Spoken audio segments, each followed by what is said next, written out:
In parts 1 and 2, we looked at the research conducted by Ridge as well as the genetic quality of our wild red deer herd. To finish off, let's look at the limiting factors which have shaped this great herd, as well as how best to install quality deer management principles to ensure they have a sustainable future in this country. What a lot of people don't realise is that Ridge members aren't just stag shooters. Many members spend a lot of time in the bush each year, either working their properties, hunting dingoes, fencing, you name it. And they see a lot of deer and they get to know their habits well. Well, that's right, Belinda. Ridge members come from all walks of life. Their common bond is the deer. Now at Ridge, we're using that common bond to develop a hunter education system whereby the sightings and the experiences of each hunter can be recorded and passed along to other hunters. This allows these first-time or novice hunters to benefit from the experiences of the people that have hunted before them. Now there's little things, like how to recognise that this stag here has a broken pedicle and he's actually quite a good stamp of an animal. He's not a cull, just by being able to record and show people the different variations in antler, we can help them to better determine what they're seeing in the bush. With this situation here, how do you determine which of these two stags has the best potential when you see them in velvet? This 2-year-old is taking no chances. He's staying with his mum. Yeah, he's a lovely young 2-year-old. He's showing heaps of style at this stage, and that's probably his sister beside him. She's shown here grooming her back leg, and that's a technique that deer can use to get rid of low levels of cattle and scrub ticks. In one valley, every hind had a fawn, but in another close by, there wasn't one. If red deer had reproduced at this rate since they were released, there would now be millions of them, and they really would be a pest, like those damn march flies.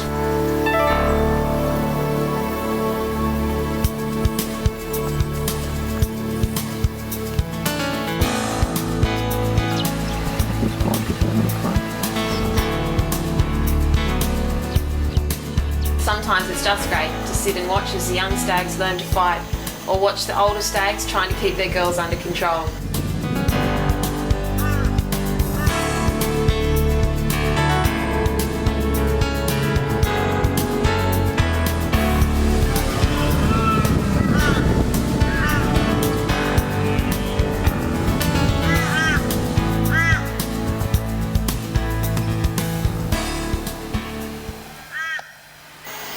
Here's my old friend One Horn. He was a beautiful stag.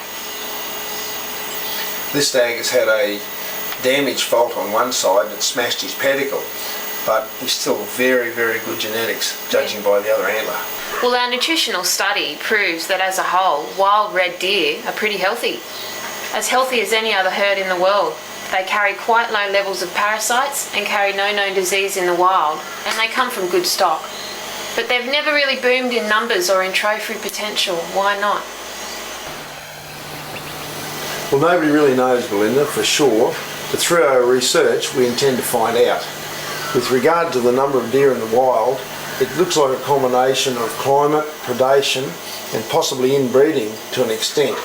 Plus, of course, our red deer range is far more accessible than, say, for instance, New Zealand, which has allowed for a reasonably high harvest rate percentage in many areas over the years.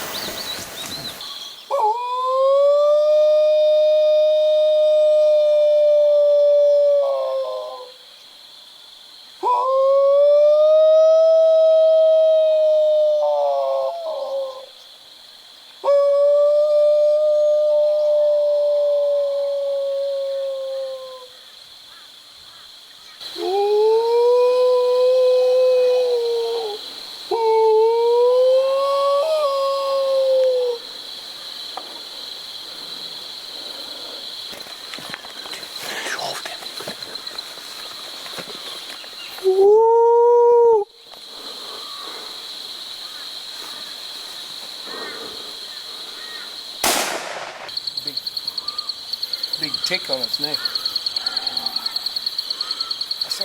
It could be possible that this scrub tick and its progeny would have killed far more young deer than this dingo ever did.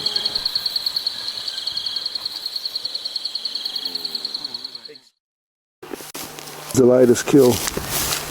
It's right on daybreak.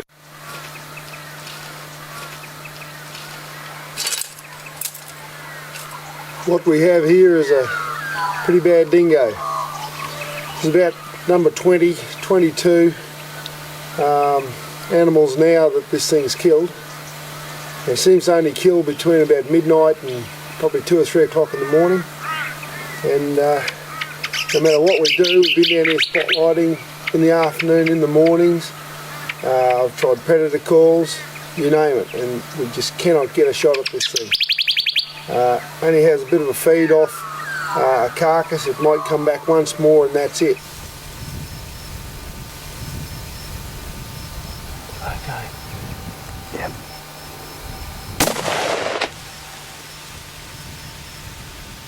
It's pretty obvious that dingoes are a big factor in limiting fawn survival, but wedge-tailed eagles also are known to prey on them, and there's sure to be times when the scrub ticks take a heavy toll. What other factors come into play with that? Red deer occupy about 2,000 square kilometres in southern Queensland, and if we were to try and work out the distribution and density of deer within that 2,000 square kilometres, obviously it would take a lot of time, a lot of effort and a lot of money. Now what we're trying to do with the helicopter surveys is survey a smaller subset of that larger area to establish some baseline data on the distribution and the density of red deer. By having that information from that smaller area, we can then expand that information over the whole area and give us an idea of what's going on with the deer. The other idea of the helicopter survey is also to link the aerial data in with what the hunters are actually seeing when they're in the field. And so far our information is showing us that the hunters are a very reliable source of information for the density and the distribution of deer.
Some of the American game biologists now believe that Tasmania's got probably one of the best managed wild deer herds in the world outside of the United States, simply by introducing quality deer management and its associated property-based game management. And we now have about 1.1 million hectares in Tasmania under quality deer management stroke property-based game management. We've got here a Connerville logbook. This is book 1, mind you, for bucks for this year. And there's all the measurements on one side. There's all the measurements that the hunters need to take. And here's an example where a fella's filled it out. So he's weighed the deer, he's measured the girth around the girth of the deer, all the antler measurements. So all we need to do is pick up this book at the end of the season, go through it, and we can say, well, all these deer were however many quality points. He then takes the jawbone out of the deer, puts it into the box, and then the hunter coordinator just comes along there every couple of days, takes those jawbones out, matches them up with the record from the book, and we've both got the age and the measurements on the deer. So the scales live here. There's also information on rut patrols, where people are expected to patrol, what areas of the property and when. If they find anything suspicious, there's a whole series of phone numbers here they can contact police or the game management unit or the various coordinators. A bit more information on deer, and the whole thing just works a treat. And if there were more properties around like this, it would be a lot easier to manage deer in Tasmania. Works well.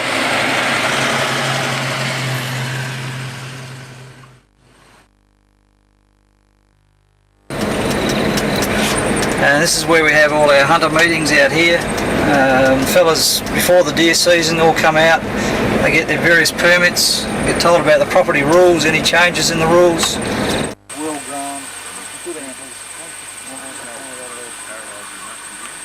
The stag's still running together, so and the road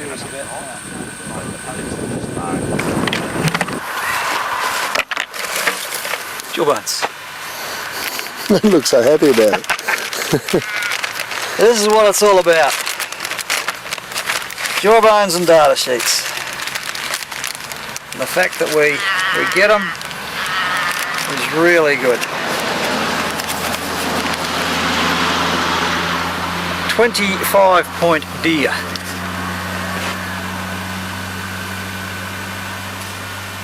Palm width 10, length 60 centimetres, 3.5 years old. Unbelievable. That's terrific. Shows you what you can do when you ease up on the first heads and you whack those. Fantastic.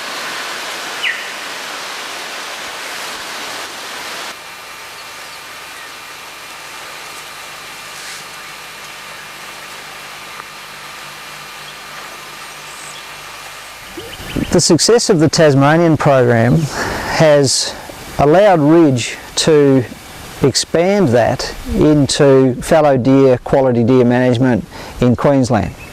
And what we're trying to do on Ballindine is get the fallow deer into a quality deer management program, whereby hunters can assist the landowners in reducing the total number of deer but improving the quality of the deer.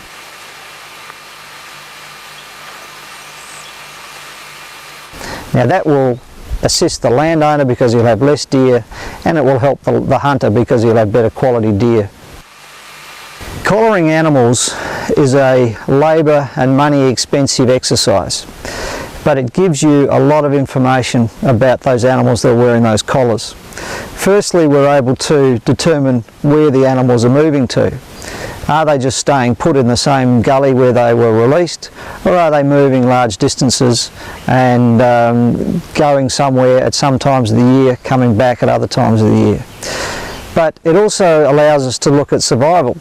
Are the deer which are being collared being killed by something? We know that ticks, we know that dingoes, we know that possibly fire are important issues for red deer survival. And by having collars on deer, we're able to actually quantify what impacts those threatening processes are having. Here we are, the first stag to be collared under the Ridge Group 2002 tracking program. We've got collars here from Surtrack in New Zealand, and we're going to put one on this stag and let him go into the area that he came from, and let's see what he does over the next few years. He looks 4.5, 5.5. We'll check a bit closer in a minute, but I'll get the collar on him and we'll get him out before he stresses it all. Okay, this is the collar, quite simple. It's got the antenna on it and the little transmitter pack and a break open elastic brake key in it. So once that sort of wears out in a couple of years' time, even if he grows in his neck size, that'll stretch and break eventually, and the transmitter will fall off and can be retrieved. They're designed to break off either on a set period of 2, 3, 5 years time. So let's see how it works.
Quality deer management program that's being implemented by Ridge not only is to do with deer, but if we better manage our country for deer, then we're probably better managing our country for other wildlife species, and in particular the native species.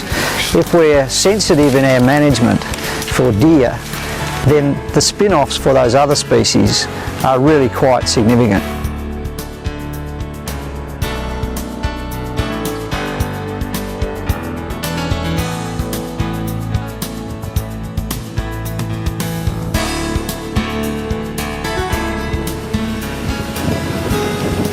In other words, what Ridge is trying to do is produce a win for the landowner, a win for the hunters, and a win for the wildlife.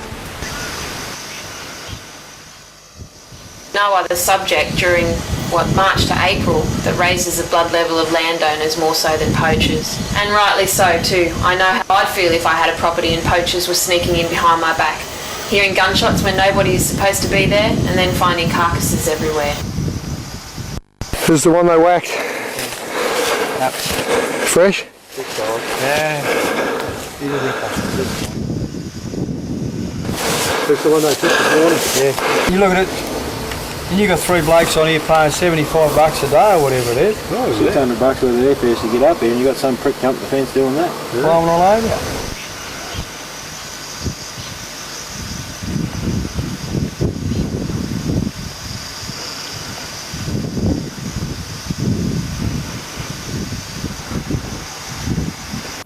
Well, I thought that if I'd come too close to this way, it was wrong. But who told you that? Who dropped you in here? No, I'd come in by myself. With your own boat? Mm. Don't you realise it's illegal to come in on the water? No, because I thought the front of it was all right. Who told you that? Oh, I just thought it was, that was all. You've probably been coming here for years. No, first time stag hunting. Is it? 60 something, first time. I'm not trying to be a prick here, but I mean, we get the shit shot out of us up here, absolutely, in all the freehold country, right? And we get people like yesterday, there was a boat came up down, we're on the other side, the boat came up there and the stag roaring, the boat pulled up and then boom, shot goes out. And then, I heard that shot, yeah. I heard that, you were in there. So how do we know it wasn't you? No. I'm only looking for one good one, but I don't understand them, how you shoot them anyhow.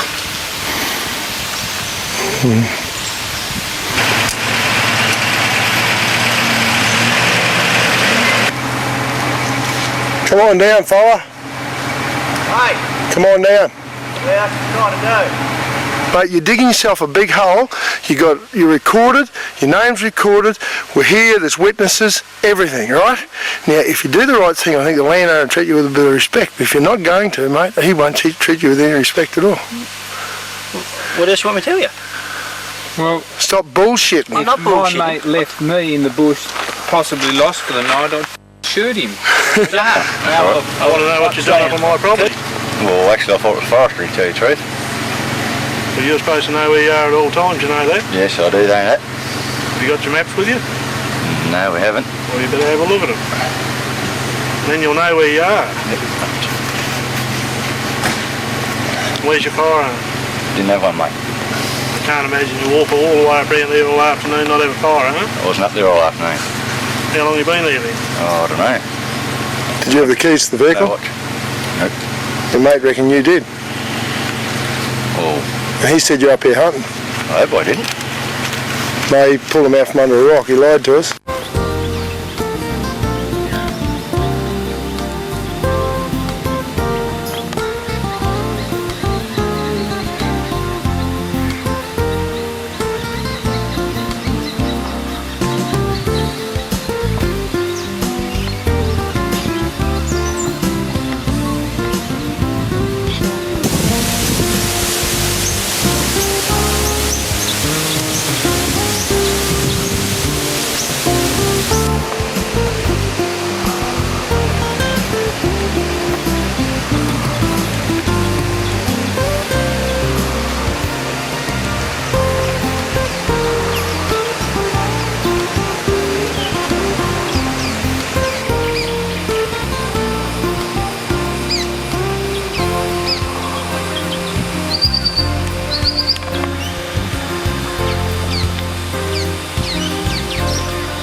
Was your first double six in the bush, mate?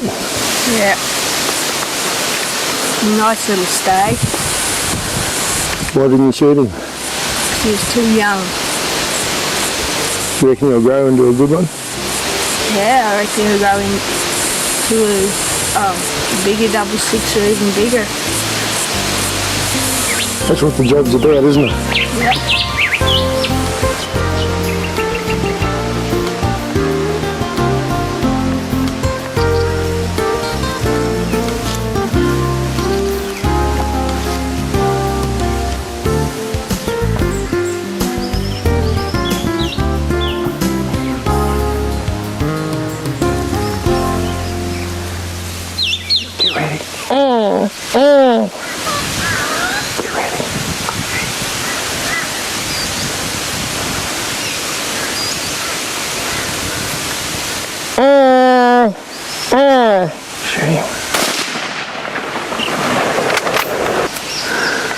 He's doing, mate. He's right. I passed up a 3-year-old double six and had a choice between this old double four and that young double six. And I chose to take this double four and let the double six go on and become a good head.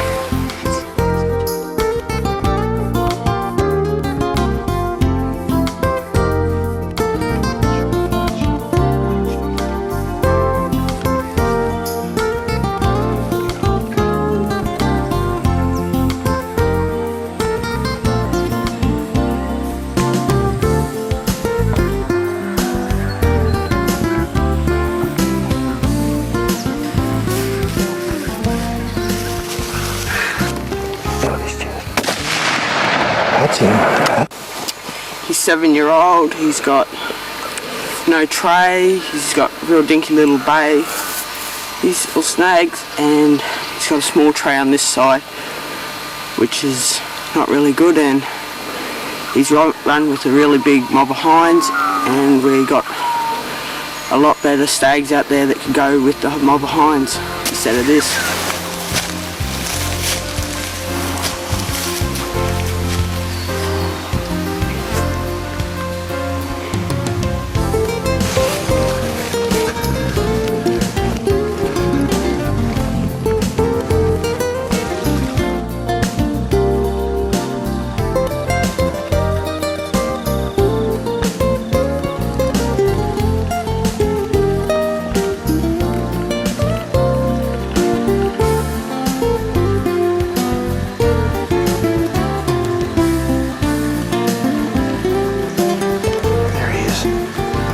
take him when he steps out on the tree.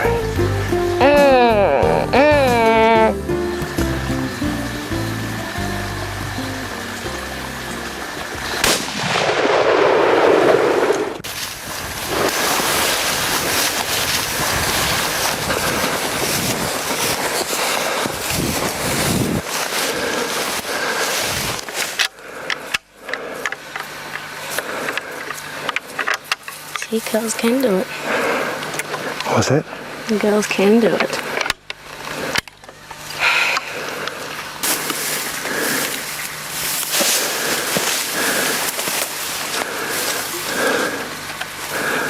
Well done.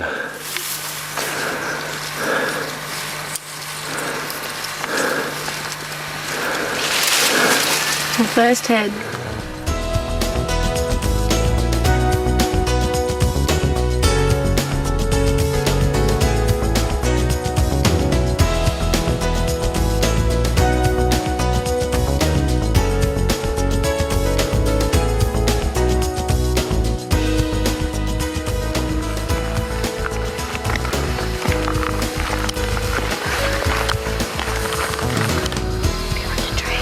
We'll move around, just wait till he walks a bit more. Take your time, get ready to shoot. Get ready to shoot. Get ready to shoot. There, shooting. Pretty good.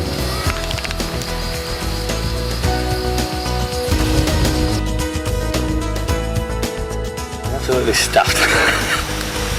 Are you having fun yet though? I'm having a wonderful time, yeah.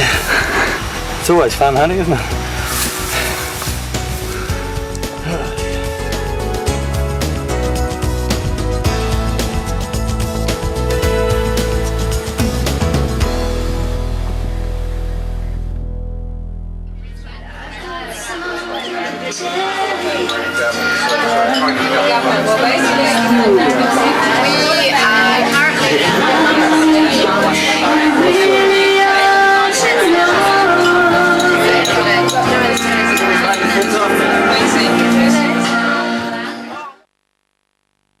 Well, that's about it.